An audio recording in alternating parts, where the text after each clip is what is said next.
Hello friends, welcome to Hyderabadi రుచులు. ఈరోజు మనం నిమ్మకాయ చారు చేసుకుందాము. చాలా బాగుంటుంది, చేసుకోవడం కూడా చాలా చాలా ఈజీ. అంటే నాన్ వెజ్ తిన్నప్పుడు కానీ ఏదైనా ఫ్రైలు ఉన్నప్పుడు కానీ ఇలా ఈజీగా నిమ్మకాయ రసం చేయండి, చాలా చాలా టేస్టీగా ఉంటుంది. నిమ్మకాయ రసం చేయడానికి ముందుగా రసం పౌడర్ తయారు చేసి పెట్టుకోవాలి.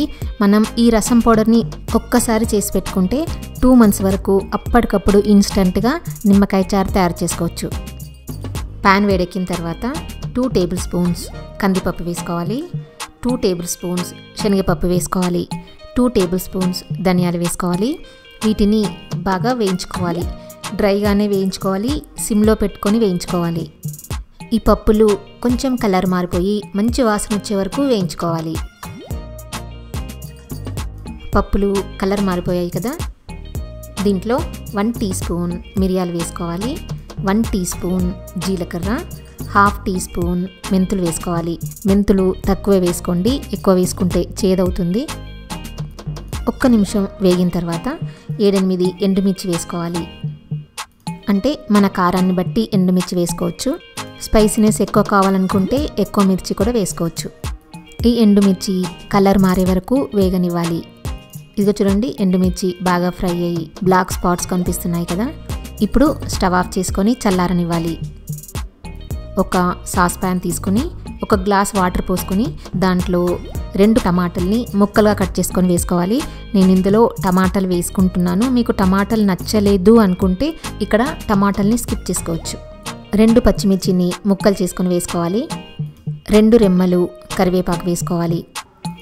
మూత పెట్టుకుని ఈ టమాటాలు సాఫ్ట్గా అయ్యే వరకు ఉడకనివ్వాలి. ఈ టమాటాలు ఉడికేలోపు మనం రసం పౌడర్ చేసుకుందాము. మిక్సీ జార్లో వేయించి పెట్టుకున్న పప్పులను వేసుకోవాలి. మూత పెట్టుకుని మెత్తగా పొడి చేసుకోవాలి. ఇదిగో చూడండి, ఇలాగా మెత్తగా పొడి చేసుకొని పెట్టుకోవాలి. ఇది ఇప్పుడు రసంలో మీకు కావాల్సినంత వేసుకోవచ్చు. మిగిలినది 2 to 3 months వరకు ఎప్పుడు కావాలంటే అప్పుడు వాడుకోవచ్చు. టమాటాలు చూద్దాము. ఇదిగోండి, టమాటాలు సాఫ్ట్గా ఉడికిపోయాయి కదా. ఇప్పుడు దీంట్లో మనకు కావాల్సినన్ని వాటర్ పోసుకోవాలి. మనకి ఎంత చారు కావాలో ఆ క్వాంటిటీని బట్టి వాటర్ పోసుకోవాలి. వాటర్ మరగడం స్టార్ట్ అవుతుంది కదా. ఇప్పుడు దీంట్లో మనం చేసి పెట్టుకున్న రసం పౌడర్ని వేసుకోవాలి. నేను ఇక్కడ 2 tablespoons వేసుకుంటున్నాను. కలుపుకుంటూ టేస్ట్ చూసుకుంటూ వేసుకోవచ్చు, ఎందుకంటే మనకి కావాల్సిన చిక్కదనాన్ని బట్టి వేసుకోవాలి. మిగిలిన ఈ పౌడర్ని 8 కంటైనర్లో పెట్టుకొని 2 to 3 months వరకు కావాల్సినప్పుడు వాడుకోవచ్చు. 1.5 teaspoon లేదా మన టేస్ట్ని బట్టి సాల్ట్ వేసుకోవాలి.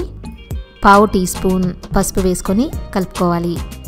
మనం టేస్ట్ చూసుకుంటూ మనకి రసం పౌడర్ కావాలి అనుకుంటే ఇంకొంచెం యాడ్ చేసుకోవచ్చు.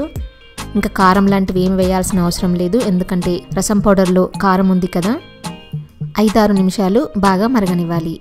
మీకు ఈ టమాటాలు ఏమీ నచ్చలేదనుకోండి, మామూలు వాటర్లో రసం పౌడర్ వేసుకొని మరిగించి నిమ్మరసం వేసుకొని పోపు వేసుకోవచ్చు. ఇప్పుడు కొంచెం కొత్తిమీర వేసుకోవాలి. నేను ఇక్కడ 1.5 నిమ్మకాయని జ్యూస్ తీసి పెట్టుకున్నాను. ఆ నిమ్మరసంని ఇందులో వేసుకోవాలి. వెంటనే స్టవ్ ఆఫ్ చేసుకోవాలి. ఇప్పుడు పోపు వేసుకుందాము. ప్యాన్ వేడెక్కిన తర్వాత 1 tablespoon ఆయిల్ వేసుకోవాలి.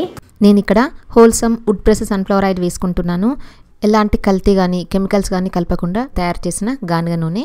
మీకు కూడా కల్తీ లేని ఆయిల్ కావాలనుకుంటే wholesameindia.comలో ఆర్డర్ పెట్టండి, లేదా 9459458855 వాట్సాప్ నెంబర్కి మెసేజ్ చేయండి. దాంట్లో 1/2 teaspoon ఆవాలు, 1/2 teaspoon జీలకర్ర వేసుకోవాలి. 2 ఎండుమిర్చి ముక్కలు చేసుకొని వేసుకోవాలి.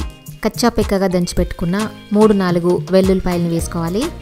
2 రెమ్మలు కరివేపాకు వేసుకుని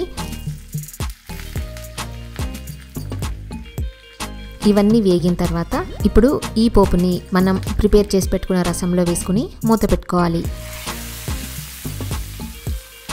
2 నిమిషాలు మూత పెట్టిన తర్వాత ఒక్కసారి కలుపుకొని వేడివేడి అన్నంలో సర్వ్ చేసుకోండి. చాలా చాలా టేస్టీగా ఉంటుంది. మంచి హెల్దీ రసం ప్రిపేర్ అయిపోయింది కదా, చాలా బాగుంటుంది. తప్పకుండా ట్రై చేసి చెప్తారు కదా.